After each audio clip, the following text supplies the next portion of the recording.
우리 믿는 성도들은 주님 재림시까지 이 땅에 살면서 반드시 기억하고 반드시 또한 행하고 반드시 후세에 계승되도록 전해야 할 것이 있습니다.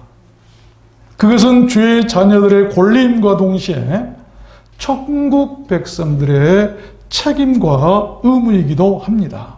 오늘 본문 26절을 보면 너희가 이 떡을 먹으며 이 잔을 마실 때마다 주의 죽으심을 오실 때까지 전하는 것이니라.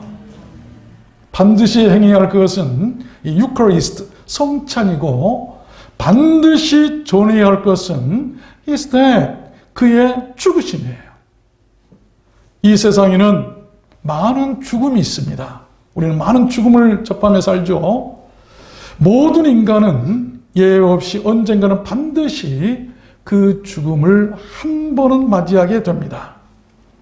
그래서 히브리서 9장 말씀에 보면 한 번 죽는 것은 사람에게 정하신 것이요 그 후에는 심판이 있을 것이다 말씀하고 있습니다.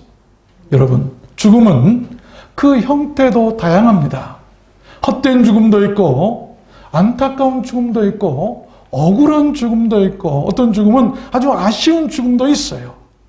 죽음은 한 인생의 이 세상 마지막 최후 행적이 되는 것이고 그 사람이 살아왔던 모든 생에 대한 한 순간의 평가가 되는 그 순간이 바로 죽음이에요. 대개 죽음은 슬픔이고 또한 부정적이지만 여러분, 그러나 그 수많은 죽음들 가운데 타 종교와는 달리 오히려 죽음에 대해서 최상의 가치를 부여하고 그 죽음의 의미에 대해서 절대적으로 호전적인 종교가 있다면 그 종교가 바로 유일한 우리들 기독교입니다. 우리들 기독교에는 인류에 공헌한 가장 위대한 한 사람의 죽음이 있기 때문입니다. 그 죽음의 결과는 온 인류에게 많은 변화와 기적을 가져왔습니다. 그 죽음이 바로 우리 주님 예수 그리스도 그분의 죽으심인 것입니다. 세상 많은 종교들 가운데 여러분, 죽음을 찬양하고 죽음이 위대하다 말하고 또한 죽음이 복되다고 전하는 종교는 없을 것입니다. 오직 우리들 기독교뿐이죠. 여러분, 그 이유가 무엇일까요?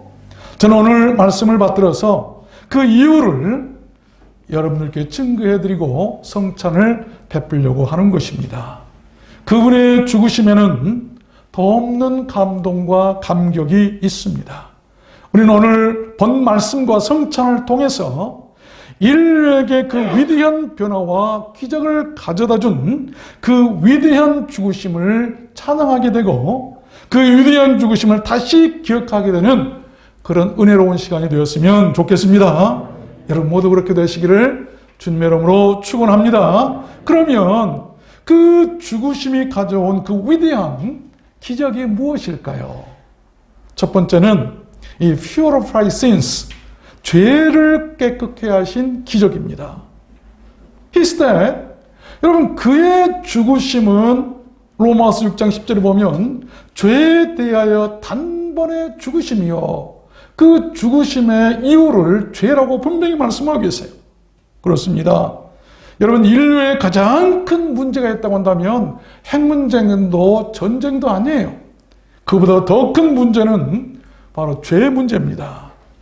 그러나 그 모든 인류의 죄는 그의 죽으심으로 깨끗해졌다고 성경은 선포합니다. 그것이 그의 죽으심의 기적 아니겠습니까? 이 세상에 그 누구의 죽음이 인류의 죄를 깨끗게 할 수가 있을까요? 우리가 사랑하는 부모님들이 나를 위해서 10번, 20번 고쳐 죽고 또 고쳐 죽는다 할지라도 자식들의 죄를 깨끗게 할 수는 없어요. 요한일서 1장 말씀에 보면 그 아들 예수의 피가 우리를 모든 죄에서 깨끗하게 하신다라고 말씀을 하고 있습니다. 여러분, 그러면 왜 그의 죽음만이 가능한 것일까요? 왜 기독교에만 구원이 있다 말하고 왜 예수를 믿어야만 구원받는다고 말할까요? 기독교는 너무나 이기적이지 않는가라고 얘기한 사람도 있어요. 그러나 이유가 있습니다. 왜냐하면 온 인류 가운데 그분 한 분에게만 죄가 없기 때문입니다. 모든 인류는 죄의 싹스로 그래서 죽음을 당하지만 그분의 죽음은 다릅니다. 그분의 죽음은 여러분 스스로 선택하신 죽음입니다. 인류의 대속을 위해서는 죄 없는 자의 죽음과 죄 없는 피가 하나님께 필요했어요. 그래서 또한 그 죄 없는 자로 이 세상에 오시기 위해서 성경은 성령으로 잉태하셨다고 말씀하신 거예요. 만약에 아담의 후손으로 오셨다고 한다면 그도 죄가 있었겠지만 성령은 인간과 전혀 섞이지 않는 바로 성령으로 잉태하셔야만 했던 죄 없으신 예수님으로 오셔야만 했던 이유 바로 그것이죠. 마르틴 루터가 이 종교개혁을 하던 중에 한 가지 꿈을 꿨답니다. 이 꿈에 검은 망토를 입은 마귀가 나타나더니 루터에게 망토 안쪽을 쫙 펼쳐 보이면서 이 루터를 희롱했대요. 루터가 보니까 그 루터의 과거의 모든 죄가 아주 빼고 가기 낱낱이 다 기록되어 있는 거예요.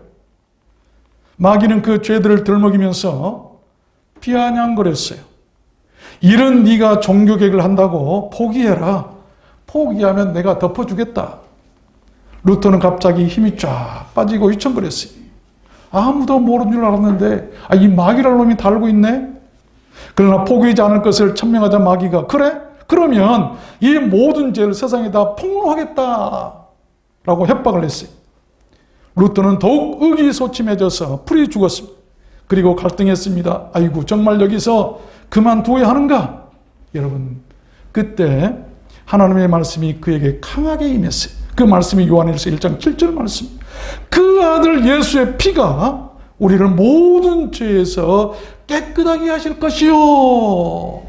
이 말씀이 임하자 루터는 힘을 얻었어요. 그리고 마귀를 향해서 힘차게 외쳤습니다. 사탄아 물러가라. 지난날 내 모든 죄는 이미 예수의 피로 깨끗하여 졌느니라. 그러자 마귀는 두 말도 없이 물러가고 말았다고 합니다. 두 번째입니다. 주님의 그 죽으심이 가져온 그 기적이 또한 무엇일까요? 두 번째는 이 raise the dead, 다시 살게 하신 기적이에요. 고린도전서 15장 20절 보면 그러나 이제 그리스도께서 죽은 자 가운데서 다시 살아 잠자는 자들의 첫 열매가 되셨도다. 그런 것입니다. 그리스도의 죽으심은 모든 죄인들로 하여금 다시 살도록 하시기 위한 대속의 죽으심이었어요. 여러분 생각해 보십시오. 죽은 자가 죽음으로 인해 다시 사는 것, 이것이 우리들 기독교의 죽음에 대한 기적이에요. 성찬의 배경인 것이죠. 죽은 자가 죽음으로 다시 살게 된다는 것, 그와 같은 기적이 또한 어디에 있겠어요? 말기 위암으로 죽음을 앞둔 집사님이 계셨어요. 암세포가 전신에 전이되어서 의학적으로 끝난 상태였습니다. 치료가 끝난 상태였는데 그 부인은 두려웠어요. 그래서 그 부인이 성찬식에 참석했는데 자기의 몫의 성찬을 먹지 않고 대신 챙겼어요. 떡은 손수건에 싸고 포도주는 작은 병에 따랐습니다. 그리고 병원으로 뛰어가 숨을 헐떡이는 남편에게 자기가 받은 성찬을 내밀면서 이렇게 말합니다. 여보, 이 떡은 우리들 죄를 위해 십자가 위에서 찢기신 주님의 살이고 이 포도주는 우리들 죄를 위해 십자가 위에서 흘리신 주님의 피예요. 믿음으로 받으세요. 우리는 예수님이 죽으셨다가 다시 살아나심으로 죽어도 다시 새롭게 사는 길이 열려 있어요. 그러자 남편은 그 아내의 사랑과 간곡한 부탁에 감동해서 눈물로 성찬을 받아 먹었습니다. 그때 그 병실에 기적이 일어났어요. 그렇게 고통스러워하던 남편이 갑자기 평안해지고 고통이 사라졌다는 것입니다. 세 번째입니다. 주님의 그 죽으심이 가져온 그 기적이 무엇일까요? Save us. 우리를 구원하신 기적이에요. 로마서 5장 9절 말씀해 보면 그러면 이제 우리가 그 피를 인하여 의롭다 하심을 얻었은즉 더욱 그로 말미암아 진노하심에서 구원을 얻은 것이니 곧 우리가 원수 되었을 때에 그 아들의 죽으심으로 말미암아 하나님으로 더불어 화목되었은즉. 그렇습니다. 원수가 화목되게 되는 것, 그것이 또한 죽음의 기적이었어요. 하나님과 우리 인간들이 원수가 되었는데 그 원수가 화목해지도록 했던 것은 바로 예수님이 죽으심이었어요. 어떤 버스가 승객을 가득 태우고 내리막길을 달려가다가 그만 브레이크가 고장나고 말았습니다. 버스는 멈출 줄 모르고 언덕아래로 막 내달리기 시작했어요. 승객들은 다 죽는다고 아우성치고 난리가 났어요. 그런데 저 앞에 한 아이가 놀고 있는 것입니다. 운전사는 그것을 보고 놀라면서 몹시 당황하기 시작했어요. 그리고 순간적으로 갈등합니다. 저 아이를 피하다가는 차가 옆 낭떠러지로 굴러서 승객들이 다 죽을 것 같고, 그렇다고 저 아이를 그냥 치고 갈 수도 없고, 그렇게 갈등하다가 운전사는 그 아이를 치고 승객들을 구합니다. 언덕 아래 무사히 도착한 승객들은 운전사를 향해서 아이를 죽인 살인자라면서 소리를 치며 욕하기 시작했어요. 그러나 그 운전사는 말없이 차에서 내리더니 그 죽은 아이에게 다가가서 아이를 품에 안고 하염없이 눈물을 흘립니다. 그래도 소란이 가라앉질 않자 무리 가운데서 한 사람이 나오더니 군중들에게 소리를 쳤어요. 여러분, 그만하세요. 나는 알고 있습니다. 저 죽은 아이는 저 운전사의 하나밖에 없는 외아들입니다. 그러자 살인자라고 소리치던 사람들은 모두 숙연해졌습니다. 그 후에 그들은 자기들을 살리기 위해서 자기 아들을 희생시킨 그 운전사를 위해 그 마을에 기념비를 세웠고, 그 기념비를 볼 때마다 운전사의 그 숭고한 사랑과 은혜를 잊지 않고 그날과 그 일을 기억한다고 합니다. 그것이 바로 우리 성찬의 정신 아니겠어요? 우리를 위해서 그렇게 희생하신 주님을 잊지 않고 기념하는 것이죠. 기억하는 것이죠. 네 번째입니다. 주님의 그 죽으심이 가져온 그 기적이란 무엇일까요? 네 번째는 이 quantum love, 사랑을 확증한 기적이죠. quantum. 로마서 5장 6절 말씀해 보면 우리가 아직 연약할 때에 기약대로 그리스도께서 경건치 않은 자를 위하여 죽으셨도다. 의인을 위하여 죽은 자가 쉽지 않고 선인을 위하여 용감히 죽는 자가 혹 있거니와 우리가 아직 죄인 되었을 때에 그리스도께서 우리를 위하여 죽으심으로 하나님께서 우리에게 대한 자기의 사랑을 확증하셨느니라. 여기 확증한다고 한 말은 어떤 토론이나 사실 또는 증거와 같은 것에 대해서 입증하고 증명한다. 무엇이 결론이 안 났을 때 그 결론을 딱 확인시켜 준다라고 할 때 쓰는 말이에요. 무엇을 완전히 확고하게 만들어 놓는다라고 하는 말씀이죠. 인간들이 아무리 뭘 사랑을 논하고 인생을 논하고 해도 답이 없지만 우리 주님께서 이것이 사랑이다, 이것이 하나님의 사랑이라고 딱 확실하게 확증해 준 것이 있는데 그것이 바로 우리 주님의 죽으심이라는 것입니다. 죽음보다 더 소중한 일이 어디가 있겠어요?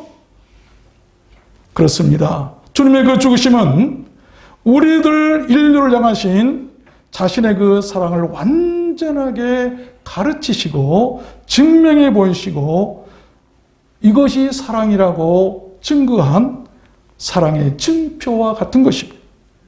그래서 성찬을 신학자들은 The visible gospel, 보이는 복음이다. 말씀이 눈에 보이지 않지만 우리가 눈으로 볼 수 있는 복음이다. 여러분에게는 주님께 대한 어떤 사랑의 증표가 있으십니까? 주님께서는 내가 너희를 사랑한다고 하는 증표로 우리들에게 남겨놓으신 성찬이라는 것이 있어요. 얼마나 소중한지를 모릅니다. 다섯 번째입니다. 주님의 그 죽으심이 가져온 그 기적이란 무엇일까? 이 Baptism of New Life, 새 생명 세례의 기적이에요. 새 생명을 얻게 하는 그런 기적이죠. 로마서 6장 3절에 보면 무릇 그리스도 예수와 합하여 세례를 받은 우리는 그의 죽으심과 합하여 세례받은 줄을 알지 못하느뇨. 그러므로 우리가 그의 죽으심과 합하여 세례를 받음으로 그와 함께 장사되었나니 이는 아버지의 영광으로 말미암아 그리스도를 죽은 자 가운데서 살리심과 같이 우리로 또한 새 생명 가운데서 행하게 하려 함이니라. 새 생명의 세례를 통해서 새 생명 가운데 행하도록 하시기 위해서 주님께서 죽으셨다는 말씀, 그런 것입니다. 그리스도의 죽으심은 우리들 더러움과 죄를 씻는 세례였고 그 죽음의 세례로 인해서 다시 살아난 생명의 기적이었던 것을 알아야 한다는 것입니다. 사람의 죄가 다 없어지려면 다른 방법이 없어요. 이 세상에서 죄가 없어질 방법은 딱 한 가지 있는데 그 사람이 죽어버리면 가능합니다. 어떤 죄인이라도 어떤 사형수라도 그 사람이 죽어버리면 그 사람에게 죄를 물을 수 없는 원리와 같은 거예요. 사람이 죽으면 그가 지은 죄도 함께 죽는 것입니다. 우리가 죄를 지은 옛사람, 그리스도를 알지 못했을 때, 세상에 있었을 때, 하나님과 원수되었고 죄인 되었을 때 우리가 지었던 모든 죄를 가지고 있는 그 옛사람, 그 옛사람이 죽어버려야 죄가 끝나는 거예요. 이게 죽음이에요. 그런데 우리가 죽을 수 없으니까 예수님께서 육신을 가지고 제물이 되셔서 나를 대신해서 십자가에서 죽으신 거예요. 죽어주신 거예요. 그러므로 나의 모든 죄가 어떻게 됐습니까? 옛사람이 죽어버렸으니 죽은 사람에게 무슨 죄를 누가 요청할 수가 있겠어요? 그와 마찬가지 원리 아니겠어요? 얼마나 감사한 일인지. 여러분, 그것이 주님의 죽으심이에요. 그래서 우리는 반드시 죽어야 하는데 주님과 함께 같이 죽으라고 주님께서는 성경은 말씀하고 계세요. 그것이 우리들 기독교의 구원관이죠. 오늘 성찬을 받으심으로 여러분께 그런 새 생명의 세례가 임하게 되시기를 주님 이름으로 축원합니다. 마지막 6번째입니다. 주님의 그 죽으심이 가져온 그 기적이 무엇이었을까요? To unite, 연합되게 하신 것이, 연합되게 하는, 하나 되게 하는 기적이. 로마서 6장 5절 말씀에 보면 만일 우리가 그의 죽으심을 본받아 연합된 자가 되었으면 또한 그의 부활을 본받아 연합된 자가 되리라. 놀라운 축복의 말씀이에요. 여기 연합이라고 한 말은 사람이나 나라가 서로 결합하고 동맹하고 하나로 일체가 되고 하나로 합병된 통일체를 말합니다. 그것을 또한 교회라고 말해요. 또한 본받는다는 말은 like, 그와 똑같이 된다는 말이에요. 우리가 주님을 본받는다는 말은 내가 주님과 같이 된다는 그런 말이에요. 그러면 주님이 죽으셨으면 나도 같이 죽어야 된다는 말이에요. 우리도 그리스도의 죽으심과 같이 죽게 된다면 그러나 그와 함께 또한 be unite, 연합한 자가 될 수 있다는 말씀입니다. 그 연합의 결과는 놀라웠어요. 죽으심에 연합한 자가 됐다면 여러분, 나중에 죽은 자가 부활할 때도 같이 연합하여 부활하게 된다는 것입니다. 우리는 미리 여러분, 예수님께서 십자가에서 죽으실 때 같이 죽었고 그런 사람들은 예수님께서 죽으면서 부활하실 때 같이 부활하신 줄로 믿습니다. 이제 주님께서 마지막 오셔서 우리를 부르실 때 우리는 일어나면 되는 거예요. 여러분, 이 세상에서 누구의 무엇을 본받는 자가 되시겠습니까? 그리스도의 죽음을 본받는 자가 되십시오. 그래야 구원받고 그래야 부활하고 그래야 살기 때문입니다. 우리는 어떤 사람의 많은 것을 본받을 수도 있겠지만 그 중에서 가장 본받아야 할 것은 그리스도의 죽으심. 왜 죽으셔야만 했던가? 이 세상에 가장 어렵고 힘든 일 가운데 하나가 있다면 여러분, 서로 하나 되고 연합하는 문제인 것 같아요. 나라도 어떻게 이렇게 하나가 되지 못하고 교회도 어떻게 이렇게 하나가 되지도 못하고 성도들도 어떻게 하나가 되지 못하고 그런지 모르겠어요. 그것이 얼마나 어려웠으면 주님께서 그렇게 죽으셔야만 했을까요? 우리는 그의 죽으심을 결코 헛되이 해서는 안 되는 것입니다. 어쩌면 우리가 그렇게 죽으시면서 하나 되라고 연합하라고 했는데 연합하지 못하고 분열하고 나뉘어진다면 십자가를 거절하는 것이고 십자가의 반역자라고 해도 과언이 아닐 것입니다. 반드시 우리는 서로 화목하고 하나 되어야 돼요. 골로새서 2장 19절 말씀에 온 몸이 머리로 말미암아 마디와 힘줄로 공급함을 얻고 연합하여 하나님이 자라게 하심으로 자라느니라. 연합할 때 잘할 수 있다. 교회도 하나 될 때 잘할 수 있고 부흥할 수 있고 사업이나 모든 것도 인생이 마찬가지라는 것이죠. 말씀을 맺겠습니다. 여러분, 우리들 기독교 신앙은 모두가 기적이에요. 죽은 자가 다시 살고 말씀으로 세상을 창조하고 또 원수가 사랑하고 모두가 하나 되고 모든 죄가 씻겨지고 구원받고 그래서 천국 간다면 그것이 기적 아니고 무엇이겠습니까? 오늘은 금년도 후반기 성례의 주일입니다. 우리는 오늘 성찬을 나눌 때 그의 죽으심으로 인한 그 사랑의 떡과 그 기적의 피를 뒤하게 됩니다. 이 예식에 믿음과 진실로 참여하는 사람들은 장차 놀라운 일을 보게 될 것입니다. 히브리서 9장 말씀에 이와 같이 그리스도도 많은 사람의 죄를 담당하시려고 단번에 들이신 바 되셨고 구원에 이르게 하기 위하여 죄와 상관없이 자기를 바라는 자들에게 second time, 두 번째 나타나시리라. 저는 이 말씀을 참 개인적으로 왜? 죄와 상관없이 예수님께서 재림하실 때는 이때는 우리가 죄와 상관이 없는 자가 됐다 이 말이에요. 주님이 재림하셔서 구원하실 그런 사람은 바로 주님을 바라며 기다리는 자들입니다. 그것이 바로 신앙생활이에요. 주님을 바라며 기다리는 것. 그들은 이제 죄와 아무런 상관이 없는 자들이 되었으니 그들처럼 행복한 사람이 어디가 있겠습니까? 주님은 그렇게 자기를 기다리고 바라는 자들에게 나타나실 것입니다. 분명히 나타나실 것입니다. 오늘 성찬을 통해서 천국의 소망을 두는 우리들 인생, 주님을 기다리고 주님을 바라는 그 신앙을 우리 모두 오늘 회복하게 되었으면 좋겠습니다. 새로운 출발이 있었으면 좋겠어요. 주님의 성찬에 참여하는 우리들 모두는 이제 주 안에서 원팀 하나입니다. 교회는 원팀이에요. 오늘 성령이 임하시는 여러분 모두께 하나님의 그 뜨거운 사랑과 그 죽으심의 기적이 함께 하시기를 주님 이름으로 축원합니다.